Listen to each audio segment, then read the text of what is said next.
Mr. Carney? Well, we're in a security section. I think we didn't have a chance to talk about anything internationally. I think the biggest security threat to Canada is China. China, you say? Yeah. Thank you, Chairman Zhao Leji, for receiving me, my ministers, and our delegation. This is indeed a very important meeting and the most auspicious start to the new year and to a new era of relations between Canada and China.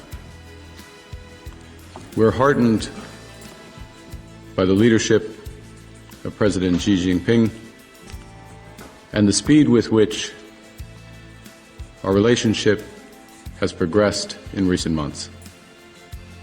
This sets the stage for these important discussions on a wide range of issues where we can be strategic partners. From energy to agriculture, to people-to-people ties, to multilateralism, to issues on security. And we believe that the spirit and the substance of these discussions and these agreements will provide great benefit to each of our peoples, but also provide an example to the world of cooperation amidst a time globally of division and disorder. North America isn't sliding into a trade war with a dramatic declaration. It's sliding in with a data point. In October 2025, Canada's exports to the United States fell to their lowest share since 1997. That is not just a monthly fluctuation. It is a signal that the most important bilateral trade relationship on the continent is changing shape. And the timing matters. Because this shift didn't happen in a calm market environment. It happened under a climate of tariff pressure and political volatility. The kind that makes companies hesitate. The kind that changes investment decisions before a single new rule is even signed. Here's the breaking reality that many people miss. Trade wars don't always start with tariffs. Sometimes they start with expectations collapsing. Sometimes they start with businesses quietly moving. Sometimes they start with exporters hedging their bets. And then the numbers show up later as data, but the decisions were already made. So let's do this the TradEconomics way. Market first, power second. What happened in the market is clear. The U.S. share of Canada's exports dropped sharply. Non-U.S. exports surged, and Canada's trade balance in that same period was being distorted by one unusual factor that tells you the system is under stress: gold. Without a surge in gold exports, which were reported around 13% of Canada's total exports at that point, Canada would have posted an estimated $8.2 billion trade deficit for the month. That is a major tell. Because when a trade balance starts getting saved by a spike in precious metals, you have to ask a harder question. What is really happening to the normal economy underneath? Because gold is not the same as cars. It's not the same as machinery. It's not the same as manufactured goods built through integrated supply chains. Gold can surge for reasons that have very little to do with industrial strength. It can surge because investors are nervous. It can surge because of price movements. It can surge because of financial hedging behavior. So when gold becomes the thing holding the numbers together, you're not looking at stability. You're looking at a system compensating for pressure. That's the first signal. Now the second. At the same time, U.S. tariffs under President Donald Trump were squeezing Canadian industries hard enough to distort the whole trade picture. Let's be precise with the concept here. Tariffs don't just raise prices. Tariffs change behavior. They change where factories choose to source inputs. They change where buyers sign contracts. They change whether banks finance expansion. They change how insurers price risk. They change whether a company hires or freezes hiring. They change whether a firm invests at home or shifts capacity elsewhere. So if you want to understand modern trade war dynamics, you don't just look at a tariff rate. You look at what it does to planning. And what we're seeing is that planning is shifting. Canada's response to this pressure has not been a simple retaliation cycle of counter tariffs. The bigger response has been diversification, quiet diversification, strategic diversification, the kind that shows up first in export shares. Exports to non-U.S. markets surged by more than 15% and hit a record high. Meanwhile, the share going to the United States fell to levels not seen in nearly 3 decades. That doesn't mean Canada has replaced the U.S. market, not even close. But it does mean something important. It means Canada is trying to reduce single market vulnerability. It means Ottawa is trying to widen options. It means the country is attempting something that is easy to say, but hard to do. Build alternatives. Because everyone talks about diversification until they try to actually execute it. Diversification is not a slogan. It is a decade-long infrastructure project. It requires market access. It requires logistics. It requires agreements. It requires shipping capacity. It requires regulatory alignment. It requires business networks. It requires trust. So if Canada is truly moving in that direction, even slowly, even imperfectly, that is a structural move. And you can see the political signals lining up with the trade data. Prime Minister Mark Carney's visit to China, described as the first by a Canadian leader in almost a decade, is not just a photo opportunity. It is a signal of options building under pressure. Not alignment, not switching sides, options building. Because when the dominant market is also the dominant source of uncertainty, the rational move is to widen options. Even if it's expensive. Even if it's politically messy. Even if it creates new tensions. At the same time, Canada has been repairing relations with India after a period of diplomatic strain. And the language around that reset has been telling. The relationship is catching up again. The engagement is framed as necessary. And crucially, it is being discussed in the shadow of higher U.S. tariffs. In other words, Canada is not waiting for Washington to calm down. Canada is looking for exits. Now, here is where the TradEconomics lens has to sharpen. Because diversification sounds like independence. But diversification can also be a symptom of pressure. You diversify when the cost of dependence becomes unbearable. You diversify when your most reliable partner becomes your biggest source of instability. You diversify when a trade framework stops feeling like a framework and starts feeling like a negotiation that never ends. And that brings us to the United States. Because Washington's strategy here is not complicated. It is leverage. Instead of treating trade as stable rules, the U.S. is increasingly treating trade as conditional access. Access to the U.S. market comes with terms. And those terms are enforced not just through negotiations, but through tariff pressure and the threat of escalation. This is not theoretical. This is how power behaves when it controls the largest consumer market in the region. When you are the gatekeeper, you do not need to compromise first. You can make others move first. And that is the structural asymmetry Canada cannot escape. Canada depends heavily on U.S. market access. The U.S. also depends on Canadian inputs in key sectors, yes. But the dependence is not equal. The U.S. economy is larger, it is more diversified, it has more internal substitution capacity, it can absorb disruption for longer. That is why the leverage is asymmetric. This is not about who is right or wrong.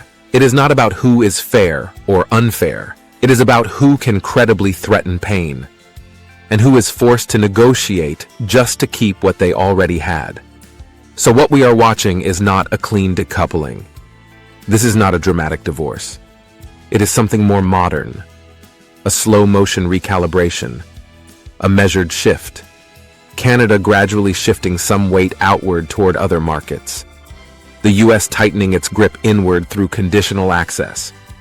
And both sides operating under a growing assumption that the old stability is not coming back. Now, if you want to understand why this matters right now, you have to look at the calendar.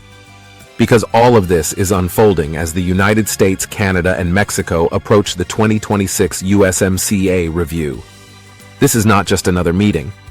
This is not just another technical update. The review is a forcing mechanism. It creates a deadline environment. It pulls leverage into the open. It makes threats more powerful because the timeline is real. Formal talks are set to begin mid-January. Canada has appointed a new ambassador to Washington, Mark Wiseman, with a mandate dominated by tariffs and trade negotiations. That appointment alone tells you what Ottawa thinks is coming. Not a smooth renewal, not a friendly adjustment, a confrontation environment. And here's the key point. This review is taking shape under conditions that are already unstable. Canada is diversifying away from the U.S. share. The U.S. is applying tariff pressure as leverage. The trade balance is being distorted by a surge in precious metal exports. These are not the conditions of a routine review. These are the conditions of a strategic confrontation. Now let's slow down and make the mechanics obvious, because this is where most mainstream coverage fails. Mainstream headlines will treat these as separate stories. One story about export shares, another story about gold, another story about tariffs, another story about China, another story about India, another story about USMCA. TradEconomics treats them as one system, a system where economic integration becomes vulnerability under politicized trade, a system where diversification becomes both defense and signal, a system where tariffs are not just taxes but strategic instruments, and a system where the framework itself becomes renegotiable repeatedly because uncertainty becomes a tool. So what does a modern trade war look like in this system? It doesn't start with embargoes. It doesn't start with dramatic sanctions. It starts with 5 quiet moves: tariff pressure, export realignment, diplomatic pivots, supply chain recalibration, and strategic decoupling, measured in shares, not speeches. And here is the crucial collision point. Canada is responding to pressure with diversification. The U.S. is responding to diversification with leverage. And the 2026 USMCA review is where those strategies collide. Because the moment Canada builds alternatives, Washington can interpret that as disloyalty, or as bargaining behavior, or as a challenge. And the moment Washington tightens pressure, Ottawa interprets that as a reason to diversify further. This creates a feedback loop. Pressure produces diversification. Diversification produces more pressure. And eventually the framework stops being a framework. It becomes permanent negotiation. Now, what does this mean in practical terms for ordinary people? It means uncertainty does not stay in government memos. It travels. It travels into the auto sector. It travels into appliance prices. It travels into construction materials. It travels into factory scheduling. It travels into whether a business expands or freezes. It travels into whether a supplier chooses Canada or chooses a different location to avoid future risk. And because the US and Canada are deeply integrated, pain is not one-directional. When an auto part crosses the border multiple times before final assembly, friction anywhere becomes cost everywhere. So yes, Canada carries disproportionate risk, but the US can't weaponize integration without damaging the shared system. It can just tolerate the damage longer. That is the difference. Now, the most important question is the one few people want to ask out loud. Is this shift temporary? Or structural? Is Canada simply hedging while things are volatile? Or is the export share data telling us that the continent is entering a new era of trade realism, where dependency is treated as danger? Here's what we can say without pretending to predict the future.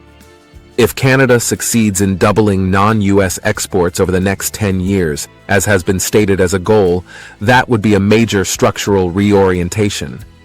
But even the attempt matters, because trying to do it changes behavior now. It changes where diplomats invest time. It changes where businesses look for buyers. It changes where infrastructure planning points. It changes which corridors get built. It changes which relationships get repaired. And it changes what the USMCA review will feel like. Because Canada will walk into that review not just trying to preserve terms, but trying to reduce vulnerability. And the United States will walk in not just negotiating terms, but managing its perimeter. That is the core trade economics principle. Wealth is not sovereignty. Resources are not power. Access is power. And conditional access is coercion. So when you see Canada's export share to the U.S. fall to the lowest level since 1997, don't treat it like trivia. Treat it like a signal. When you see a trade balance that would have been deeply negative without a gold surge, don't treat it like a footnote. Treat it like a stress indicator. When you see diplomatic pivots toward China and renewed engagement with India, don't treat it like ideology. Treat it like a hedge. And when you see the USMCA review approaching under these conditions, don't treat it like routine governance. Treat it like a collision point. Because the US-Canada trade war in slow motion is already here. Not as one explosion, but as a pattern. A pattern that starts with pressure, shows up in the data, spreads through strategy, and eventually forces a choice. Stay dependent and pay the price of leverage, or diversify and pay the price of rebuilding your economic map. Either way, the age of comfortable stability is over, and that is why this matters.